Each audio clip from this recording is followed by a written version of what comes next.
karena yang ngeliat tuh jelas banget. Sosok apa, Nat?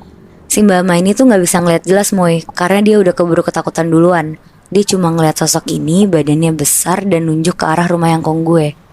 Tapi karena dia takut, dia langsung cepet-cepet masuk rumah. Keesokan paginya, Mbak Ama langsung nelfon nyokap gue dan ceritain tentang sosok apa yang dia lihat semalam. Nyokap gue langsung ngasih tahu bokap gue buat mastiin ini tuh kenapa. Kebetulan bokap gue emang bisa ngeliat hal-hal kayak gitu dan bisa komunikasi juga. Akhirnya kita sekeluarga gak lama pulang untuk mastiin ada apa di rumah. Dan bokap gue nitip pesan ke mbak gue untuk di dalam rumah aja gak usah keluar rumah. Akhirnya mbak gue tuh bener-bener ngelakuin, dia di dalam rumah aja gak keluar-keluar rumah, dia kunci pintunya. Sampai akhirnya satu keluarga gue udah sampai rumah, si Mbak Ama udah mulai tenang nih. Sampai malamnya pas Mbak Ama lagi tidur, dia denger suara ketokan lagi Moy, Bi.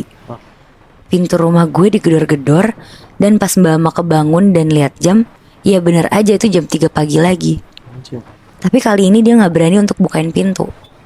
Ya lo bayangin aja Moy, Bi, udah ketiga kalinya dalam 3 malam berturut-turut mbak gue denger jam 3 pagi pintu rumah gue digedor-gedor.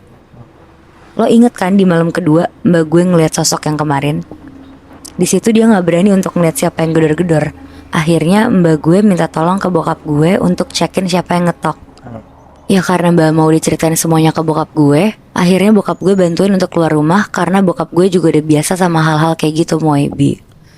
Akhirnya bokap gue buka pintunya, dan pas buka pintunya, bokap gue ngeliat di bawah pohon ada sosok persis sama apa yang dilihat mbak gue kemarin. Dari situ bokap gue ngikutin sosok ini ke arah belakang rumah Yangkung gue, dan ternyata di situ pintu belakangnya tuh belum gue kunci. Nah ternyata bokap gue tuh ngasih tahu kalau sosok ini tuh Buto Ijo. Anjing. Dan Buto Ijo ini tuh sosok penjaga rumah Yangkung gue. Jadi selama kita pergi keluar kota, pintu belakang rumah Yangkung gue ini tuh gak dikunci, dan angin tuh suka masuk. Karena pintunya juga sering kebuka, takut ada orang jahat yang masuk. Waktu mbak gue ngeliat Yangkung lagi nyapu jam 3 pagi itu, ternyata si Buto Ijo ini tuh lagi nyerupain Yangkung gue Moy, Bi. Dan nyapu daun-daun yang jatuh. Karena selama gue dan keluarga gue pergi keluar kota, mbak gue dan mbak Yangkung ini tuh gak pernah bersihin halaman rumah. Oh berarti Buto Ijonya baik dong, Nat?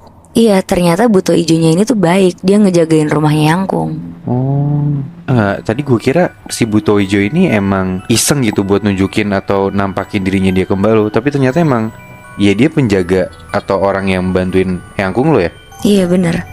Nah oke, berarti kita bertiga udah sama-sama ceritain kan? Lo tadi kan jam 6 ya, Bi? Gue jam 12 dan Nadila jam 3 pagi. Iya. Nah sekarang mending kita tentuin, menurut lo di jam berapa cerita yang paling serem?